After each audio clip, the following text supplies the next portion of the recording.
teman cerita Ana, balik bersama saya Dr. Ana. Dan saat ini hari Minggu, saya baru selesai visit pasien. Dan juga ada pasien yang nggak bisa lahiran normal, terpaksa harus saya operasi atau disebut dengan SC Sito. Saya bikin video ini sih mendadak ya, karena kita lagi ada isu penting juga sih tentang seorang ibu yang mengalami tekanan mental yang luar biasa. Mungkin lagi banyak yang udah baca ya, seorang ibu yang keadaan kondisinya berat secara mental sehingga tega menghabisi 3 orang anaknya. Banyak pasti yang nyalain ibu itu karena melakukan tindakan yang gak rasional sama sekali, gak masuk akal. Kita gak akan ngejudge ibu itu, kita ngobrol soal bab hidup baru yang ada di buku untuk dibaca. Jadi tokoh di bab itu adalah seorang tentara, usianya 25 tahun dan mengalami suatu masalah besar sehingga dia dipecat dari ketentaraan. Dia pun dipermalukan, patah semangat, dan tidak punya uang dan tidak memiliki harapan. Berarti ya memang ya kalau udah dipecat. Dan karena menjadi putus asa, dia memutuskan untuk bunuh diri dengan cara melompat dari sebuah jembatan. Seorang temannya yang mengetahui hal itu lalu membujuknya. Jadi dia punya teman yang tahu kalau dia ingin bunuh diri, dan syukurnya bujukan temannya untuk menggagalkan rencananya itu berhasil, sehingga dia membatalkan niatnya untuk melakukan bunuh diri, dan dia pun memutuskan untuk memulai hidup yang baru. Akhirnya dia berusaha keras menata ulang hidupnya waktu demi waktu. Dia memperbaiki karirnya. Dia mulai berhasil mendidik karirnya dari kemiliteran yang sebelumnya hancur. Beberapa waktu kemudian, dia bahkan berhasil menjadi jenderal termuda di dinas ketentaraan Prancis. Yang menariknya, prestasinya itu terus saja meningkat, padahal dia baru saja mengalami kehancuran kan, seperti saya ceritakan tadi.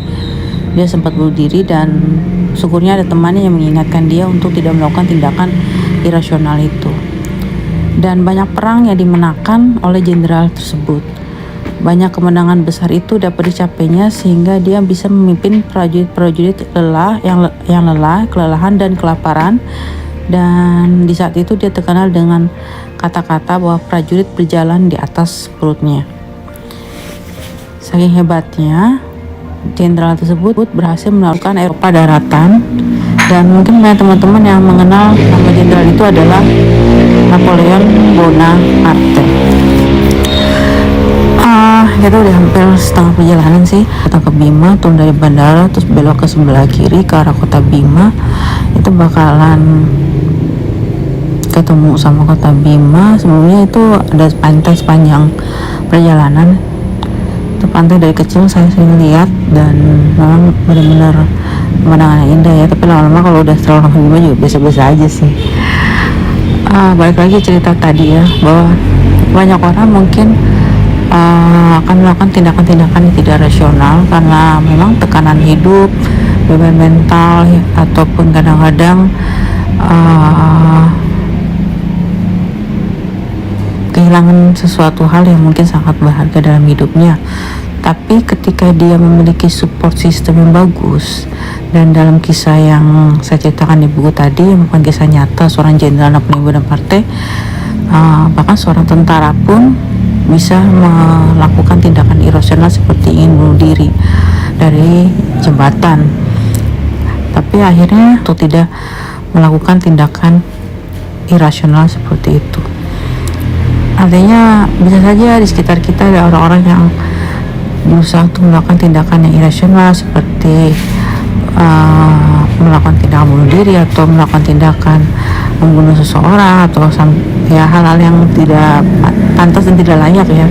Tapi ketika dia bertemu dengan support system yang tepat, ketika dia bertemu dengan orang-orang yang tepat yang bisa memberikan wawasan yang cukup baik, bisa mengenali kepribadiannya, bisa memahami keadaannya, ya mungkin tidak memberikan solusi, tapi at least bisa mencegah dia untuk melakukan tindakan-tindakan yang tidak rasional. Pada akhirnya hasilnya mungkin akan sangat jauh berbeda dalam hal keputusan dari tindakan-tindakan yang akan dilakukannya. Ya cukup disayangkan ya kalau misalnya ada kejadian seperti ini gitu. Karena memang dengan masa pandemi seperti ini, kondisi-kondisi pada banyak orang itu cukup berat, bukan hanya secara mental tapi juga secara finansial, dan tambah lagi dengan fisik juga dan juga mental.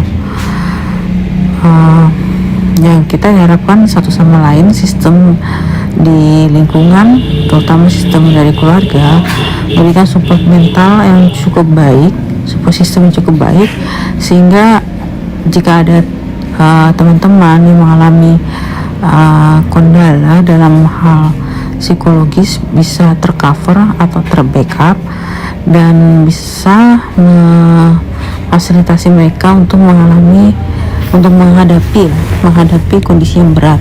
Beberapa dari pesan di buku ini juga mengatakan bahwa kita butuh bantuan dari orang lain yang bisa memberikan inspirasi pada diri kita, atau kita pun sebenarnya bisa jadi inspirasi untuk orang lain, sehingga orang lain bisa belajar untuk bertahan dalam kondisi-kondisi yang sulit. Nah, sebelah kanan tuh pantai yang saya cerita tadi, masih ada sampah ya nggak apa-apa lah ya, mungkin nggak ada tempat sampahnya makanya buangnya di pinggiran gitu. Ntar lagi kita nyampai di tempat kelapa yang mau saya tuju. Nah itu udah.